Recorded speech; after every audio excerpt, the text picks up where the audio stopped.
Hello students, बेटा बात करते हैं नए टॉपिक की। और जो नया टॉपिक है हमारे पास वो है किरचॉफ का लॉ, किरचॉफ का नियम। इससे पहले वीडियो लेक्चर में हमने विद्युत परिपथ संबंधी जितनी भी शब्दावली थी, जाल है, संधि बिंदु है, पास या लूप वगैरह होती है, शाखा या अक्रिय सक्रिय परिपथ और प्रतिबाधा क्या होती हैं, इनको हमने समझा। बेटा अब स्टार्ट होता है हमारा नया टॉपिक। नया टॉपिक है बहुत ही ज़्यादा इंपॉर्टेंट है, पूरा चैप्टर इसी टॉपिक पर आधारित है, किरचॉफ का नियम। इसलिए इसको ध्यान से समझना और एक एक बात हम क्लियर करते हुए चलेंगे, बिल्कुल लो लेवल से बात करेंगे। तो बेटा टॉपिक का नाम है किरचॉफ का नियम। मैं बेटा इसके बारे में बता देता हूँ कि किरचॉफ ने 1842 में अपने दो नियम दिए। किरचॉफ ने कितने नियम दिए बेटा? दो नियम दिए 1842 में। और इन नियमों की सहायता से हम लोग क्या करते हैं कि कोई भी जटिल परिपथ है उसका तुल्य प्रतिरोध ज्ञात करना हो, या किसी सर्किट में बहने वाली धारा ज्ञात करनी हो, या किसी परिपथ के बिंदुओं के बीच विभवांतर ज्ञात करना हो, तो हम किरचॉफ का नियम का प्रयोग करते हैं। किरचॉफ ने अधिकतर जो अपने नियम है वो कॉम्प्लिकेटेड सर्किट जो होते हैं, जटिल परिपथ होते हैं, उनमें धारा, प्रतिरोध या विभवांतर ज्ञात करने के लिए अपने नियम बनाए। तो बेटा इसने कितने नियम दिए? दो नियम दिए। कब दिए? 1842 में दिए, जिनकी सहायता से हम लोग क्या करते हैं, धारा का मान ज्ञात करते हैं, किसी परिपथ में बहने वाली धारा का मान ज्ञात करते हैं, किसी जटिल परिपथ का तुल्य प्रतिरोध ज्ञात करते हैं, और उसी जटिल परिपथ के किन्हीं दो बिंदुओं के बीच का विभवांतर भी ज्ञात करते हैं। ठीक है बेटा। और जो प्रथम नियम है, हम बात कर रहे हैं प्रथम नियम की। जो प्रथम नियम है उसे संधि का नियम भी कहते हैं, धारा का नियम भी कहते हैं, KCL लॉ कहा जाता है, KCL नियम कहते हैं। तो देखिए बेटा इधर, तो ध्यान देना बेटा इधर। तो किरचॉफ ने 1842 में दो नियम दिए जिनकी सहायता से हम लोग किसी परिपथ में बहने वाली धारा और परिपथ का तुल्य प्रतिरोध, परिपथ का तुल्य प्रतिरोध और उसी परिपथ के किन्हीं दो बिंदुओं के बीच में हम लोग क्या याद करते हैं बेटा? विभवांतर का मान याद करते हैं। तो पॉइंट याद रखना है बेटा, कब दिया? 1842 में दिया गया। इसकी सहायता से हम लोग जो जितने भी कॉम्प्लिकेटेड सर्किट होते हैं, जितने भी जटिल परिपथ होते हैं, उनमें धारा, विभवांतर और प्रतिरोध ज्ञात करते हैं। तो बेटा आइए बात करते हैं प्रथम नियम की। प्रथम नियम क्या होता है? इसे बेटा धारा का नियम भी कहते हैं, इसे संधि नियम भी कहते हैं, इसे KCL लॉ भी कहते हैं। क्या कहते हैं? KCL लॉ, मतलब किरचॉफ करंट लॉ। ध्यान रखना, किरचॉफ करंट लॉ भी इसको कहा जाता है। तो ध्यान दीजिए बेटा कि ये नियम क्या कहता है कि किसी भी संधि पर, अब देखो मैंने शब्द यूज किया संधि, और संधि क्या होता है मैं पिछले वीडियो लेक्चर में आपको बता चुका हूं जब मैंने शब्दावली पढ़ाई थी इस परिपथ की। तो ध्यान से देना बेटा कि किसी भी संधि पर मिलने वाली समस्त धाराओं का बीजगणितीय जो योग होता है वो 0 होता है। किसी भी संधि पर मिलने वाली सभी धाराओं का बीजगणितीय योग किसके बराबर होता है? 0 के बराबर होता है। देखिए बेटा समझते हैं इसको, देखिए ध्यान दीजिए बेटा इधर।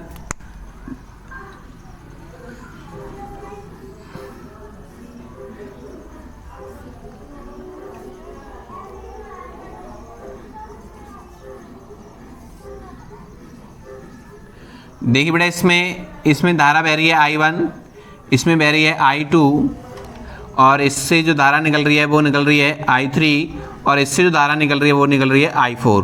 तो देखो बेटा ये जो O पॉइंट है ये एक संधि पॉइंट है। क्या है? एक संधि पॉइंट है। मैंने आपको बताया था संधि बिंदु क्या होते हैं, जहां दो शाखाएं आपस में मिलती हैं उसे संधि बिंदु कहा जाता है। तो बेटा ये नियम क्या कहता है? ध्यान देना कि संधि पर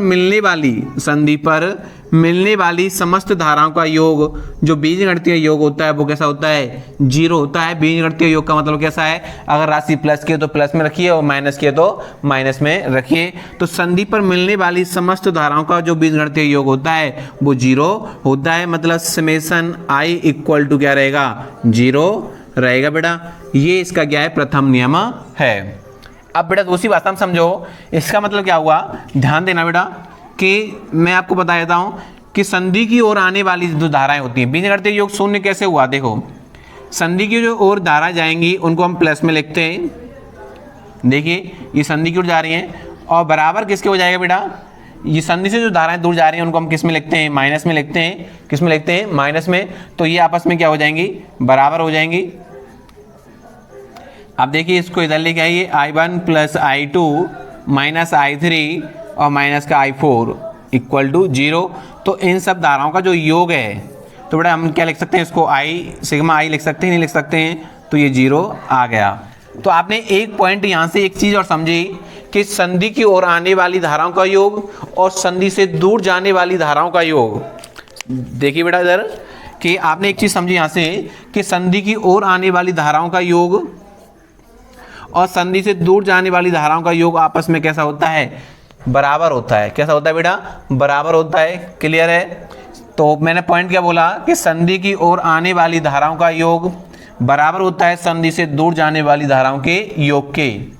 तीसरा पॉइंट बेटा यहाँ पे समझो कि मैं यहाँ क्या कहना चाह रहा हूँ कि संधि की ओर जो धाराएं आती हैं, संधि की ओर जो धाराएं आती हैं उनको धनात्मक लिखा जाता है। कैसा लिखा जाता है, धनात्मक लिखा जाता है।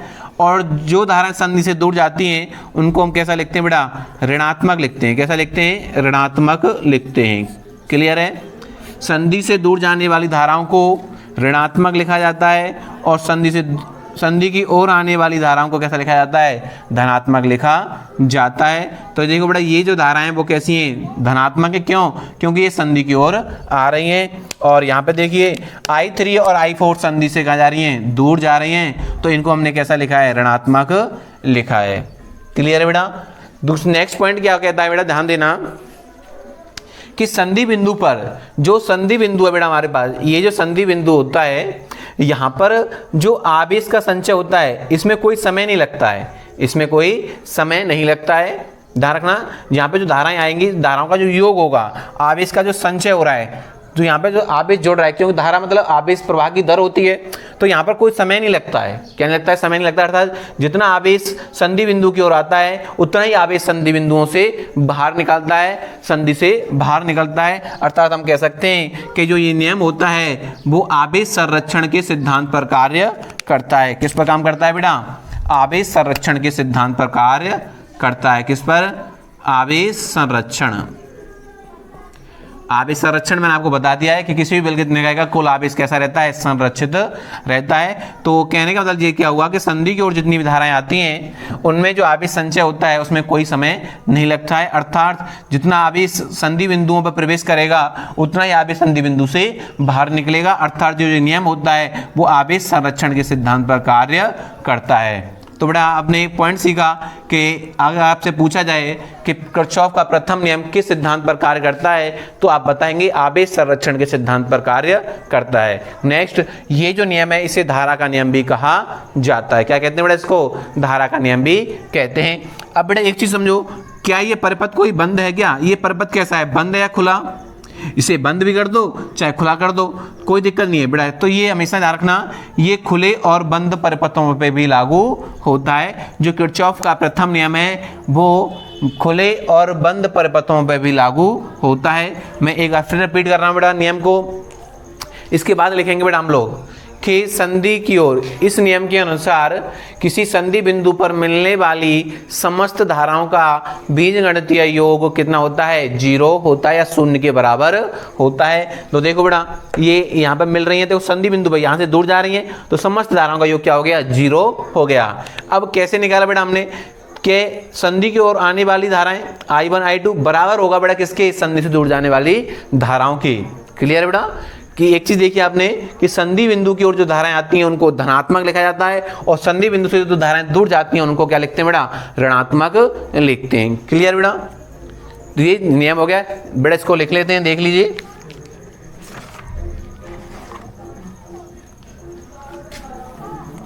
देखिए इसको लिखते हैं बेटा,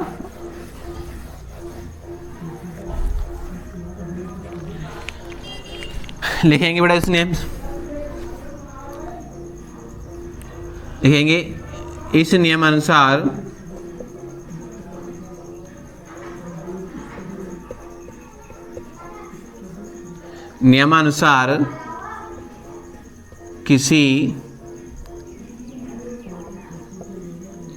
किसी संधि बिंदु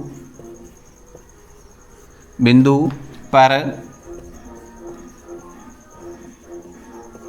मिलने वाली समस्त धाराओं का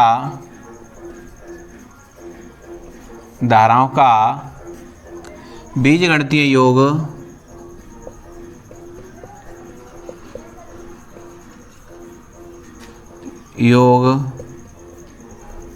शून्य के बराबर होता है, बराबर होता है। क्लियर बेटा? तो ये प्रथम नियम हो गया हमारे पास। तो देखिए इसको, तो इसको हम लिख सकते हैं, यहाँ देखें बेटा, मैं इसको लिख दूंगा सिग्मा आई इक्वल टू क्या रहेगा, 0 रहेगा। क्या रहेगा? 0।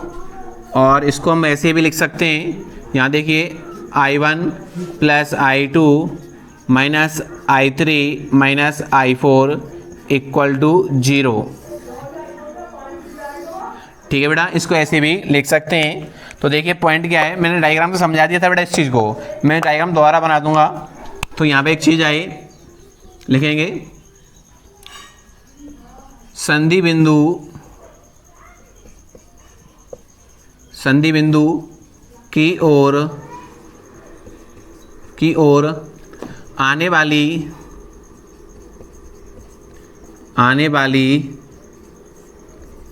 धाराओं को,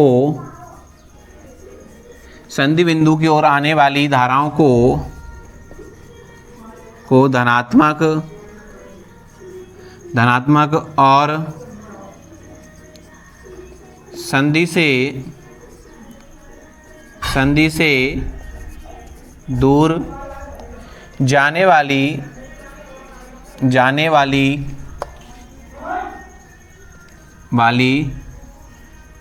धाराओं को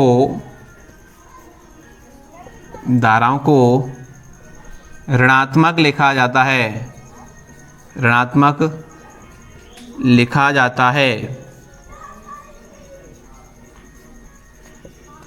क्लियर बेटा? संधि बिंदु की ओर जो धाराएं आएंगी उनको धनात्मक, और संधि से दूर जो धाराएं जाएंगी उनको क्या लिखेंगे, हम ऋणात्मक लिखेंगे। मैं जस्ट देखो बेटा, एक बार फिर रिपीट कर देता हूं। ये संधि बिंदु है बेटा, तो देखिए I1 और I2, और ये धारा जा रही है I3, और ये धारा भी जा रही है I4। तो देखो बेटा, समस्त धाराओं का जो योग है वो तो कितना है, 0 है। समस्त धाराओं का योग कितना है, 0। अब देखिए ये किस आधार पर लिखा मैंने, इस पॉइंट के आधार पर लिखा कि संधि की ओर आने वाली धाराएं कैसी हैं, धनात्मक हैं, और संधि से दूर जा रही धाराएं कैसी हैं, ऋणात्मक। तो देखो I1 I2 संधि की ओर आ रही हैं, तो I1 प्लस I2 लिखा, और जो धाराएं दूर जा रही हैं उनको हमने क्या लिखा, ऋणात्मक लिखा। टोटल क्या हो गया, 0 के इक्वल हो गया। क्लियर बेटा? तो इससे एक बात और साबित हुई। तो देखिए क्या साबित हुई, इसको हम लोग ऐसे भी लिख सकते हैं, I1 प्लस I2 बराबर I3 प्लस I4 लिख सकते बेटा। पक्षांतर कर लेंगे तो ये इसके इक्वल आ जाएगा। तो क्या पॉइंट सिद्ध हुआ, लिखेंगे संधि बिंदु पर मिलने वाली धाराएं, लिखेंगे संधि बिंदु की ओर आने वाली धाराओं का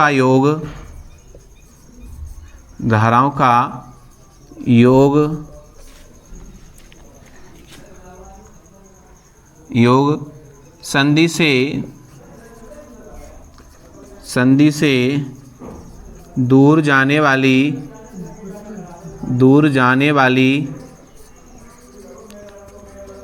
धाराओं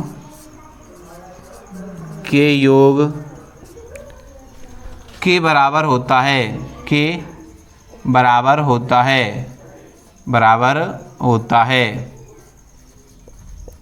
ठीक है बेटा? किस आधार पर बेटा, देखिए इस आधार पर लिखा है हमने इसको, तो इसको हम लिख देंगे I1 प्लस I2 बराबर हो जाएगा किसके, I3 प्लस I4 के। क्लियर बेटा? बराबर होगा नहीं होगा, संधि की ओर आने वाली धाराओं का योग बराबर है किसके, संधि से दूर जाने वाली धाराओं के योग के। क्लियर बेटा? नेक्स्ट पॉइंट क्या लिखेंगे बेटा हम लोग, ध्यान दीजिए इधर, कि जो संधि बिंदु होता है उस पर कोई समय नहीं लगता। स्थायी धारा जो होती है उस परपथ के किसी भी संधि बिंदु पर संचित नहीं होती। लिखेंगे बेटा, देखिए लिखेंगे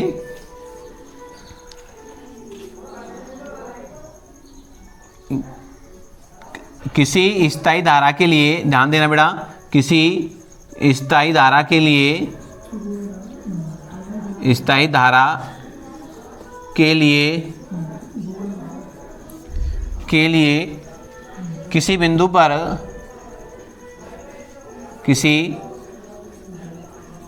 पर आवेश संचित नहीं होता, अर्थात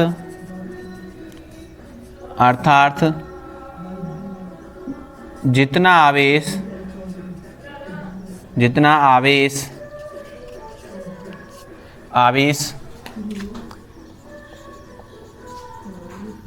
संधि बिंदु में प्रवेश करता है उतना ही आवेश संधि बिंदु से बाहर निकलता है। आवेश संधि बिंदु से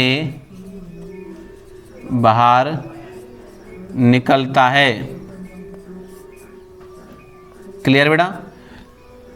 तो मतलब कहना होगा कि जो स्थायी धारा होती है उसके स्थायी धारा के लिए किसी भी संधि बिंदु में जो आवेश होता है वो संचित नहीं होता है, मतलब संधि बिंदु पर आवेश रुकेगा नहीं, अर्थात जितना आवेश संधि बिंदु में प्रवेश करता है उतना ही आवेश संधि बिंदु से बाहर निकलता है। क्लियर है बेटा? तो ये पॉइंट हो गया हमारे पास। अब बात करते हैं नए पॉइंट की, और जो नया पॉइंट है बेटा हमारे पास, हम बात करेंगे विशेष बिंदुओं की।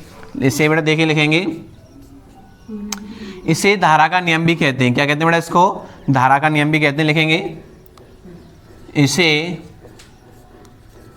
धारा का नियम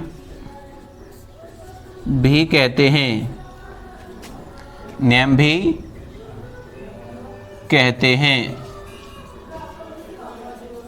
क्लियर बेटा? और नेक्स्ट पॉइंट रहेगा हमारे पास, ये जो नियम होता है वो खुले और बंद परिपथों के लिए लागू होता है। लिखेंगे यह नियम खुले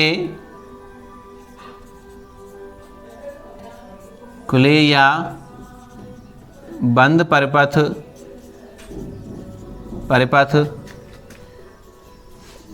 दोनों में लागू होता है। क्लियर बेटा? तो खुले और बंद परिपथ दोनों में ये क्या होता है? लागू होता है। और मैंने आपको बताया ये किस सिद्धांत पर कार्य करता है? आवेश संरक्षण के सिद्धांत पर कार्य करता है। यहां देख लीजिए बेटा, यह नियम आवेश संरक्षण के सिद्धांत पर कार्य करता है।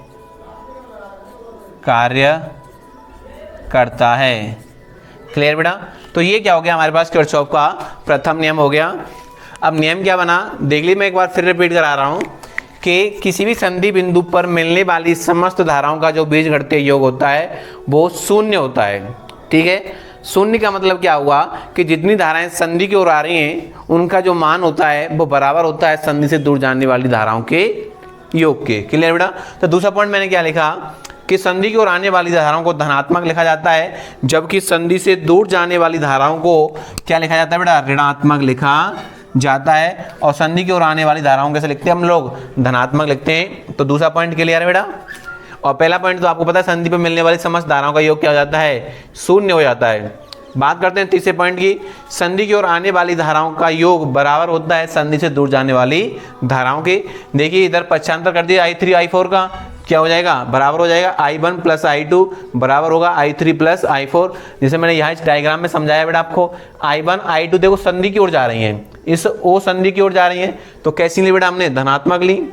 और I3 और I4 संधि से कहाँ जा रही हैं? बाहर जा रही हैं, इनको हमने कैसा लिया? धनात्मक लिया, मतलब इनका योग कैसा हो गया? बराबर हो गया। तो देखो जो धाराएं दूर जा रही हैं उनको तो हमने कैसा लिया है? ऋणात्मक लिया है। देखो ऋणात्मक लिया है।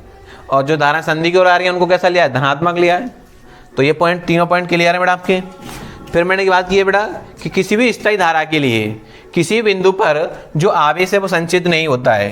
क्या नहीं होता है? आवेश रुकेगा नहीं, ठीक है। मतलब जितना आवेश बिंदु में प्रवेश, संधि बिंदु में प्रवेश करता है, उतना ही आवेश संधि बिंदु से बाहर निकलता है। क्लियर? और इस नियम को धारा का नियम भी कहा जाता है। और ये खुले और बंद परिपथ, ध्यान रखना, खुले और बंद परिपथ दोनों के लिए ही लागू होता है। और ये जो नियम होता है वो आवेश संरक्षण के सिद्धांत पर कार्य करता है। क्लियर बेटा? तो ये क्या हो गया हमारे पास किरचॉफ का प्रथम नियम। I hope you will be understand. ठीक है बेटा? तो मैंने बिल्कुल बेसिक तरीके से एक एक पॉइंट, उम्मीद है कि अब किरचॉफ के प्रथम नियम को लेकर आपके अंदर कोई डाउट नहीं रहा होगा। अब देखिए बेटा, एक छोटा सा न्यूमेरिकल करके देखते हैं। एक बार स्क्रीनशॉट ले लीजिए बेटा इसका आप लोग। देखिए इधर न्यूमेरिकल से और जल्दी क्लियर हो जाएगा आपका।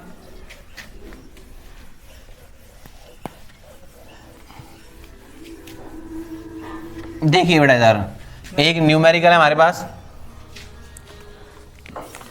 कोई भी एक न्यूमेरिकल ले लेते हैं हम लोग। ध्यान दीजिए बेटा, क्वेश्चन है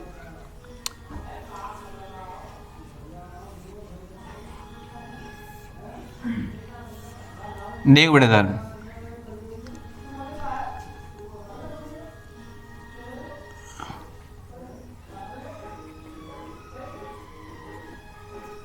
ध्यान दो बेटा। इधर सपोज करिए, इधर जो ये ए बिंदु है, ये बी बिंदु और ये सी बिंदु। क्लियर?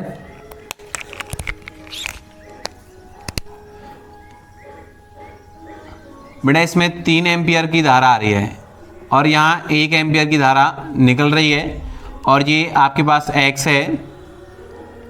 बेटा यहाँ पे भी मान के चलिए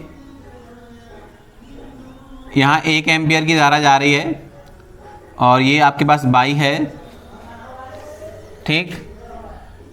और इतना ही मान लीजिए, बस यही बिंदु ले लीजिए सपोज करो। अब आपसे कह रहा है कि वो x और y का मान ज्ञात कीजिए। x और y का मान ज्ञात कीजिए कि बी ए बिंदु पर कितनी धारा आएगी और बी बिंदु पर धारा कितनी आ रही है, ये हमें देखना है। तो देखिए बेटा, वही संधि बिंदु पकड़ने, आपको कुछ नहीं करना है, संधि बिंदुओं को पकड़िए कि कौन सी धारा संधि की ओर आ रही है। संधि की ओर जब धारा आएगी उसको कैसा लिखा जाता है, आप जानते हैं, मैं आपको बताया कैसा लिखा जाता है, धनात्मक। संधि की ओर आने वाली धारा कैसी लिखी जाती है, धनात्मक। और संधि से दूर जाने वाली धारा कैसी लिखी जाती है, ऋणात्मक। तो देखिए 3 एम्पियर संधि से दूर जाने वाली धारा, कौन सी धारा जा रही है बेटा, देखो बराबर होगी इसके संधि से दूर जाने वाली। देखो ये धारा भी बाहर जा रही है और ये भी धारा बाहर जा रही है, तो 1 क्लियर है, बराबर होगी किसके, इसके बराबर होगी। ठीक है बेटा, इसके बराबर होगी नहीं होगी।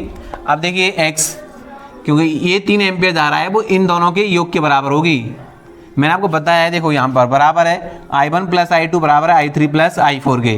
तो x की वैल्यू निकालो, कितना आएगा, 2 एम्पियर आएगा। कितना आएगा बेटा, 2 एम्पियर। तो x की जो वैल्यू आई वो कितनी आई, 2 एम्पियर आई। क्लियर?